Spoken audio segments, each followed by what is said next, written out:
जय हिंद बच्चों। आज के वीडियो में आप सबों को डीवीडी गैस पे पढ़ के मैथमेटिक्स के वास्तविक संख्या के वस्तुनिष्ठ प्रश्न को 16 नंबर से हल करूंगा। अगले वीडियो में मैंने 1 नंबर से 15 नंबर तक हल कर दिया है, आप उसे अवश्य देखें। 16 नंबर से इसको हल करेंगे। नंबर 16 में है, यदि दो संख्याओं का गुणनफल 2166 है एवं उसका मौसो यानी महत्तम समवर्तक जिसको HCF कहते हैं 19 है, तो उनका एलसीएम ज्ञात करें। बहुत आसान है, क्योंकि दो संख्याओं का गुणनफल दिया हुआ है 2166। तो आप इस बात को हमेशा याद रखें, पढ़े होंगे आप कि दो संख्या दी गई संख्याओं का गुणनफल उसके HCF और LCM के गुणनफल के बराबर होता है। तो जब दो संख्याओं का गुणनफल मुझे 2166 है और उसका मौसो यानी HCF 19 है, तो LCM निकालना है। तो बस इसको कुछ नहीं करना है, 19 से भाग कर देना है। 19 से जैसे ही भाग कीजिएगा आप, तो आपका एक बार में कटेगा कितना, 19। आप भाग जानते होंगे, यहाँ 11 में 9 जाएगा, 2 कट जाएगा, उतरेगा 6, फिर एक बार में कटाएंगे 19, और 16 में 9 जाएगा, 7 बचेगा, यहाँ पर हो जाएगा, कट जाएगा, उतरेगा क्या, 6, 19 चौका 76। आंसर राइट तुरंत मिल गया 10 सेकंड में कि इसका आंसर कितना हो जाएगा, 114। ये एलसीएम निकल जाएगा। चलिए 114 ये राइट आंसर है, 114। दूसरा क्वेश्चन है 17 नंबर, संख्या 2.13 फिर 113 फिर 1113। हमेशा यहाँ पर जो है बीच में एक की संख्या बढ़ती जा रही है, तो ये अशांत नहीं है, इसको हम लोग अशांत नहीं कहेंगे, यह जो है अनवसानी अनावृत्ति है। इस तरह की संख्या जब भी देखने के लिए मिले तो उसे हम अपरिमेय संख्या कहेंगे। क्या कहेंगे? उसे हम क्या कह देंगे? अपरिमेय संख्या कह देंगे। क्या कहेंगे? निश्चित रूपेण, चाहे चलिए मैं दिखाता हूँ, 2.113 था, फिर 113 हो गया, 1113 है, ये अपरिमेय हो जाएगा। अगर मान लिया 0 दशमलव कहीं कहीं रहता है 2 1, फिर 2 1 1, फिर 2 1 1 1 2 डॉट डॉट, ये भी क्या हो जाएगा, अपरिमेय हो जाएगा। अगर 0.05 005 फिर 0005, इस तरह का संख्या जैसे ही मिले इसे आप आंख बंद कर करके अपरिमेय संख्या की गिनती में रख दें। आंसर राइट है। सवाल नंबर 18, निम्नलिखित में कौन सा अपरिमेय संख्या है?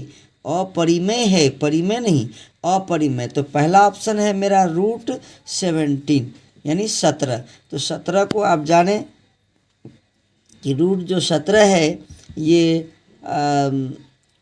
परिपूर्ण वर्ग नहीं है, इसका वर्गमूल होगा ही नहीं, तो ये निश्चित रूपेण अपरिमेय संख्या है। मेरा ऑप्शन फर्स्ट ही मिल गया, अर्थात एक ही आंसर रहता है ऑब्जेक्टिव में। आगे ऐसे ट्राई करना, 100 का वर्गमूल 10 होगा, 4 का वर्गमूल 2 होगा, यहाँ पर है √16 प्लस √25, तो 16 का वर्गमूल 4 हो जाएगा, अब 25 का वर्गमूल 5 होगा। तो निश्चित रूपेण यहाँ जो है ये सभी परिमेय संख्या है, लेकिन ये जो √17 है ये हो जाएगा परिमेय। तुरंत कहीं जाने की ज़रूरत नहीं है।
सवाल नंबर 23 में कह रहा है कि 6, 8 और 22 का लघुत्तम समर्थक और महत्तम समर्थक का अनुपात। 6, 8 और 22, चलिए 6 और 8 22 का करते हैं। 6 का गुणनखंड करेंगे तो 2 तिया कितना हो जाएगा 6, और 8 का करेंगे तो 2 दूना 4, 4 दूना कितना हो जाएगा 8, 22 का करेंगे तो 11 दूना कितना हो जाएगा 22।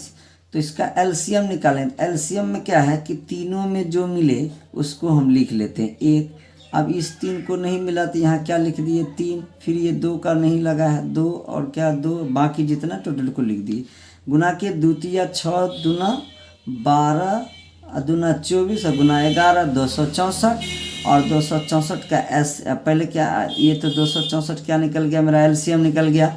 अब हमको क्या निकालना एचसीएफ। एचसीएफ तो तीनों में जोड़ है तो एचसीएफ कितना हो जाएगा 2। अब हमको क्या करना है, कहा है एलसीएम और एचसीएफ का अनुपात है। एलसीएम 264 और एचसीएफ 2, तो 2 से कटेगा तो 2 का 2, द्वितीय 6, 2 दूना 4 132, नीचे 2 कट गया, नहीं कुछ तो क्या बचेगा बाबू 1। तो 1 जब बचा तो 132 अनुपात 1। चलिए ऑप्शन नंबर 23 का देखते हैं हम लोग। 23 का ए नंबर ऑप्शन है 132 अनुपात 1। 24 में कहता है निम्नलिखित में से कौन अभाज्य संख्या है। अभाज्य संख्या ऐसी संख्या को कहते हैं जो स्वयं से कटे, एक से भाग लगे और स्वयं से, तो जिसमें एक सम्मिलित नहीं हो, इतना याद रखेंगे। अभाज्य संख्या किसे कहते हैं, तो अभाज्य संख्या 15, 3 5 15, निसंख्या से भी भाग लगता है। 23 एक ऐसी संख्या है जो सिर्फ 23 से और 1 से कटेगा, तो 23 से कट रहा है, इसलिए ये ऑप्शन नंबर बी। आगे हम नहीं भी चर्चा करें चूंकि हमको 4 में से एक ही ऑप्शन सही दिया हुआ रहेगा, इसलिए हम जल्दी से। और यहाँ पर देखिए 12 3 4 12 15 25 75 अन्य संख्याओं से भाग लग रही है, लेकिन 23 ऐसी संख्या है जो स्वयं। अब है 25 में देखिए 5005 के कितने अभाज्य गुणनखंड होंगे। यहाँ 5 का अभाज्य संख्या ये सब नहीं पूछा है, कितने अभाज्य, तो हम अभाज्य गुणनखंड करेंगे किसका 5005 का। तो 5005 का जब हम अभाज्य गुणनखंड करेंगे तो मेरा आ जाएगा क्या, 5 से कटेगा 5 का 5 001। अब ये कटेगा किससे 7 से, 7 का 7, 7 चौक 28, यहाँ पर हो जाएगा 7 तिया 21। अब फिर ये कटेगा 11 से, 11 एक बार में 3 बचेगा यहाँ पर, तो 11 तिया 33। तो कितने अभाज्य गुणनखंड हुए 1 2 3 4। इसी तरह अभाज्य गुणनखंड की संख्या पूछे तो इस तरह गिनेंगे 1 2 3 4, अभाज्य गुणनखंड करेंगे जितना है 4, तो 4। चलिए हम खोजते हैं इसमें 4 मेरा ऑप्शन नंबर बी में 4 है, अर्थात आंसर सही है। 2020 के एनुअल में पूछा हुआ सवाल है ये भी। अब 96 का अभाज्य गुणनखंड क्या होगा, ऑप्शन से मेरा 2 पर पावर 4 गुना 3 पर पावर 2, 2 पर पावर 3 गुना 3 पर पावर 2, 2 पर पावर 5 गुना 3 और 2 पर पावर 2 गुना 3 पर पावर 5। तो इसमें से मैचिंग करें तो पहले 96 का हम फटाक से क्या करेंगे गुणनखंड कर लेंगे। 96 का गुणनखंड मेरा हो जाएगा, 96 का कितना होगा 2 से कटेगा, पहले किससे भाग लगेगा 2 से, तो 2 चौक 8 2 8 16, 2 दूना 4 2 चौक 8, 2 का 2 2 दूना 4 2 छक 12 2, तो ये 1 2 3 4 5, तो 2 पर पावर कितना हो रहा है 5 और बच रहा सिंगल 1। तो हम लोग देखेंगे 2 पर पावर 5 वाला ऑप्शन क्या है, 2 पर पावर 5 गुना 3, option number C answer is right. अब निम्नलिखित में से कौन परिमेय संख्या है, तो परिमेय संख्या है, यहाँ पर चेक करेंगे ऑप्शन नंबर ए में 2 माइनस √3 है, तो इसका मतलब ये अपरिमेय संख्या है, क्योंकि अगर कोई भी अपरिमेय संख्या के साथ परिमेय संख्या को जोड़िए घटाइए गुना कीजिए तो वो अपरिमेय ही होता है। तो निश्चित रूप से यहाँ ये अपरिमेय हो जाएगा। √5 अपरिमेय संख्या सिद्ध किए हैं आप लोग, और ये यहाँ पर 2 बाई √3 तो दोनों सेम लग रहा है, इसलिए ऊपर नीचे कट जाएगा तो बचेगा 2, अर्थात लग रहा है कि यही परिमेय संख्या है। आगे चलकर देखेंगे 6 को जब निकालेंगे तो ये 6 अपरिमेय संख्या है, क्योंकि परिपूर्ण वर्ग नहीं होगा इसका, इसलिए आंसर नंबर क्या हो जाएगा सी राइट आंसर है। सबसे छोटी भाज्य संख्या और छोटी अभाज्य संख्या का मौसम, तो पहले हमें जानना होगा कि भाज्य संख्या किसे कहते हैं और अभाज्य संख्या किसे कहते हैं।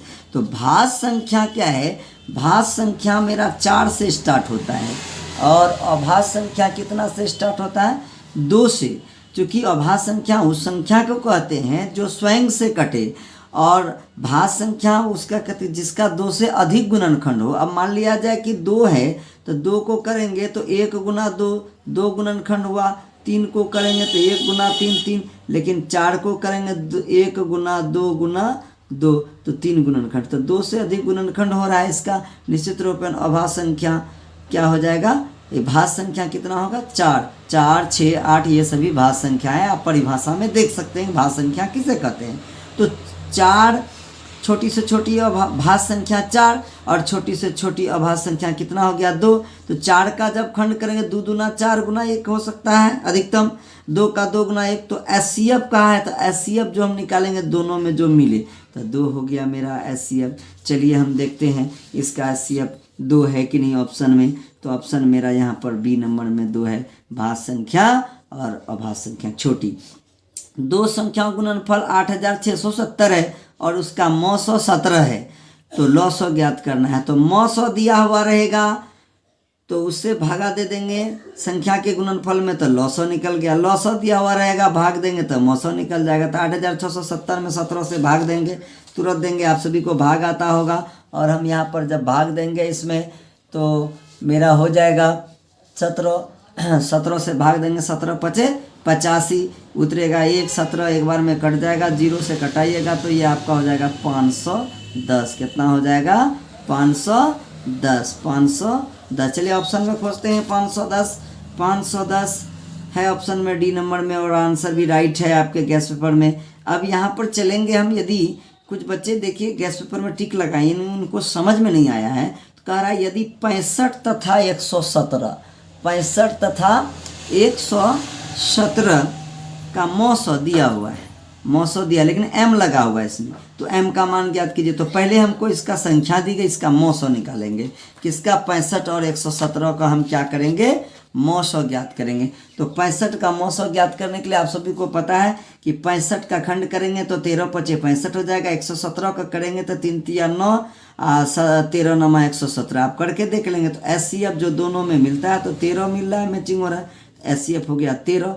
अब हमको क्या है एचसीएफ दिया हुआ 65m-117 और एचसीएफ निकाल रहे हैं उसका तो कितना निकल रहा 13, तो इतना बराबर 13 कर देंगे, 65m बराबर ये माइनस में इधर आएगा प्लस में, तो m बराबर तो ये जुड़ जाएगा 117 और 13 जुड़ेगा तो 130 होगा। ये गुना में है 65 तो किस में आएगा भाग में, जब कटाएंगे तो 13 दाही 130 13 पचे 65 5 का 5 5 दूना 10 अर्थात कितना निकल रहा है 2। चलिए ऑप्शन खोजेंगे हम कि 2 है कि नहीं।